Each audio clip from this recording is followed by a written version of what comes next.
Julieta, como el gordo y el flaco, así. Siempre andan juntos, así es, ¿sí? Y bueno, en la biometría hemática, pues si el paciente tiene anemia ferropénica, nos podremos dar una idea si ese paciente tiene sangrado crónico. Hay muchas mujeres que juran que reglan demasiado y la biometría está como si nada. A veces uno duda un poquito eso, ¿sí? Claro, no todas las mujeres hacen ferropenia, pero bueno. Pero si la tiene, pues ese es un punto a favor de que tiene sangrado crónico. Y bueno, acuérdense que hay un tipo en especial, que es el 2B, que tiene trombocitopenia, ¿sí? Y bueno, el tiempo de sangrado no se recomienda hacerlo porque puede salir hasta normal, ¿sí? Igual el PFA 100, es una prueba muy cara, ¿sí? Y bueno, tiene un poquito más de sensibilidad y especificidad que el tiempo de sangrado, pero igual no nos dice nada, o sea, si sale normal, aún así podría tener von Willebrand nuestro paciente. Entonces, si queremos descartar la enfermedad de von Willebrand, lo que tenemos que pedir es esto, ¿sí? El antígeno de von Willebrand, que nos valora la cantidad de proteína que hay, ¿sí?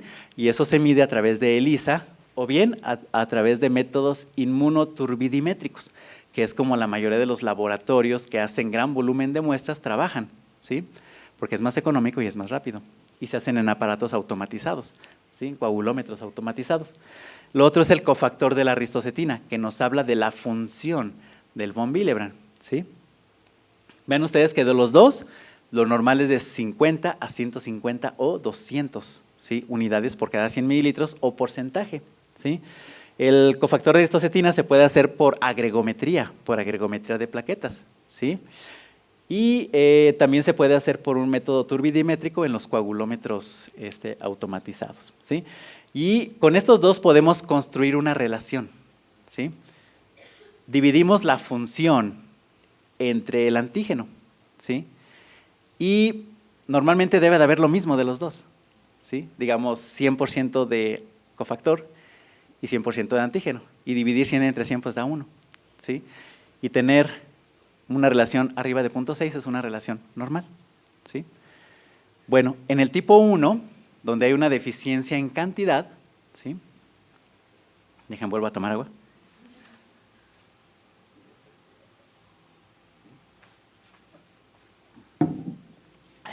Es que aparte de este lado hace como más calor, como que no funciona aquí el aire. Sí. Bueno, entonces, en el tipo 1, ¿qué dijimos que sucedía? Hay una deficiencia en cantidad, ¿sí? Ok. Dijimos que lo normal es 50 a 150, aquí el paciente tiene 30 o menos, ¿sí? ¿Y el cofactor aquí cómo va a estar? Que nos valora la función, ¿no? Va a estar disminuido también, o sea, no es posible tener una función aumentada con una proteína baja, eso no es posible. Entonces, en el tipo 1, los dos, el antígeno y el cofactor, bajan en forma similar, ¿sí?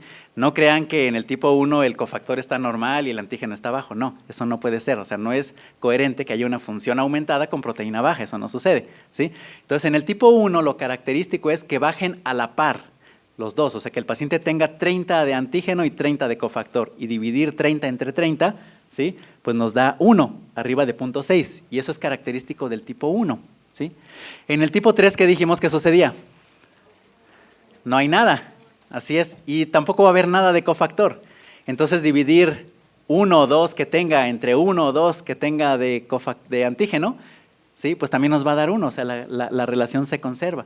Pero donde sí la relación se pierde es en el tipo 2, ¿sí? Acuérdense que el tipo 2 hay proteína normal, pero no funciona. Y entonces eso se manifiesta con esta pérdida de la relación. Dividimos el cofactor entre el antígeno y aquí sí nos sale por debajo de 0.6, ¿sí? Entonces, la gran mayoría de los pacientes con von Willebrand van a ser tipo 1, en donde con estos solos exámenes podremos hacer el diagnóstico. Pero para el resto de los pacientes, digamos más o menos un 20%, 15%, vamos a tener que tienen la relación perdida y probablemente necesitemos estudios adicionales, ¿sí? Como los que ahorita vamos a señalar. Bueno, antes de pasar a eso, nada más para recordarles que el factor de von Willebrand es bien caprichoso, ¿sí? Es difícil de encontrarlo bajo, ¿sí? De hecho, si nosotros sospechamos que nuestro paciente tiene enfermedad de von Willebrand, no hay que medir solamente una vez el cofactor y el antígeno, hay que medirlo varias veces. ¿Por qué? porque el factor de von Willebrand aumenta caprichosamente por muchas causas, ¿sí? Si el paciente llegó corriendo ese día al hospital para hacerse su determinación, ese ejercicio que hizo ya degranuló ahí los cuerpos de Weibel-Palade y el paciente tiene en ese momento von Willebrand alto, ¿sí?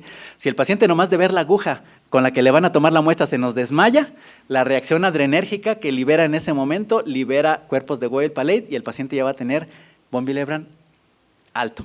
Y entonces a lo mejor ese paciente sí tenía von Willebrand y lo usaba bajo, pero en ese momento se le normalizó. O a lo mejor es una mujercita que usa hormonales y los estrógenos o la fase folicular del ciclo menstrual suben los niveles de factor de von Willebrand. Entonces, como ven ustedes, el von Willebrand no es fácil de cachar bajo. Medirlo en un paciente hospitalizado, posoperado, infectado es perder el tiempo porque siempre va a estar elevado. Es un reactante de fase aguda, ¿sí? Entonces, se recomienda en una mujercita, por ejemplo, medirlo los primeros días de la regla para no tener interferencia con los estrógenos, ¿sí? Y evitar su medición en el embarazo porque también aumenta y evitar su medición durante los eventos de estrés agudo, estrés orgánico agudo, ¿sí? Y bueno, estas son algunas pruebas que se hacen para los tipo 2. Acuérdense que si nos sale perdida la relación, entonces pensamos en el tipo 2 y entonces le podemos hacer un RIPA. El RIPA es un estudio para enfrentar, para descubrir la ganancia de función, que es propia del subtipo 2B, ¿sí? Entonces, esto nos diagnostica un subtipo en especial, el 2B. Los multímeros del factor de von Willebrand, ¿sí?, nos van a servir para discernir entre los tipos 2A, 2B y 2M. Aunque si dijimos que el 2B se diagnostica con el RIPA, entonces, en realidad los multímeros nada más nos sirven para distinguir entre el 2A y el 2M. ¿Sí? Porque el 2B ya lo vamos a diagnosticar con el RIPA, con la ganancia de función, ¿sí? Hay un estudio nuevo que se llama capacidad de unión a la colágena, ¿sí? Y esta capacidad de unión a la colágena nos da un número que lo podemos dividir en una relación, aquí puras relaciones, ¿sí? Como se acerca el 14 de febrero, pues puras relaciones, ¿sí? Entonces, aquí la relación es entre la unión a la colágena con el antígeno, ¿sí? Y dicen que si la relación es normal, o sea, por arriba de 0.6, ¿sí?, entonces vamos a pensar en un von Willebrand que tenga los multímeros completos, como es el 2M. Y si la relación está perdida, vamos a pensar en un von Willebrand que tenga los multímeros deficientes, como es el 2A. Entonces, si se dan cuenta, la prueba de unión a la colágena podría sustituir a los multímeros, ¿sí?, porque nos permitiría distinguir entre el 2A y el 2M. El 2B lo vamos a diagnosticar con la ganancia de función en el RIPA, ¿sí? El factor 8 pues nos va a servir para diagnosticar el 2N y también es otra relación, ¿sí? Dividimos el 8 entre el antígeno y si nos sale por debajo de 0.6 significa que el factor 8 está muy, muy, muy bajo y eso es sugestivo de un tipo 2N, ese que no se une al 8, ¿sí? Y para poderlo confirmar hay una prueba especial, un ELISA, ¿sí?, que se llama prueba de unión entre el factor de von Willebrand y el factor 8, ¿sí?, que explora su capacidad de unión, ¿sí? Y si sale positivo, pues eso ya nos confirma el tipo 2N. Por fortuna, todos estos estudios casi nunca necesitamos hacerlos porque, como dijimos, el 80% de los pacientes con von Willebrand van a ser tipo 1 y el tipo 1 se diagnostica solamente con el antígeno y el cofactor y la relación, ¿sí? Hay un estudio nuevo que es el propéptido, hasta donde yo sé no lo tenemos en México aún, ¿sí? Acuérdense que el propéptido se libera al mismo tiempo que la proteína madura. Entonces, otra relación, dividimos el antígeno, ¿sí?, entre el propéptido, ¿sí? Y si esa relación nos sale disminuida, significa que no hay antígeno y que hay más propéptido que antígeno. Y eso es característico de aquellos von Willebrand en donde hay una depuración acelerada, o sea, hay un catabolismo aumentado del factor, por eso disminuye el antígeno de von Willebrand y el propéptido permanece normal, ¿sí? Recuerden que los dos se liberan a la par, los dos deberían estar iguales, ¿sí? Pero si el paciente tiene más propéptido que antígeno, entonces significa que su antígeno se está quedando en algún lado, se está depurando aceleradamente, ¿sí? Y también nos pudiera servir el propéptido pues, para diagnosticar el tipo 3, pues porque en el tipo 3 ni hay von Willebrand, ni hay propéptido, ni hay nada, ¿sí? Y bueno, hay otras pruebas que nos pudieran ayudar, entre ellas las pruebas genéticas, ¿sí? Esto es los multímeros de von Willebrand, ¿sí? Vean ustedes que los multímeros nos pueden ayudar a distinguir entre los tipos 2, aquí tenemos, ¿sí?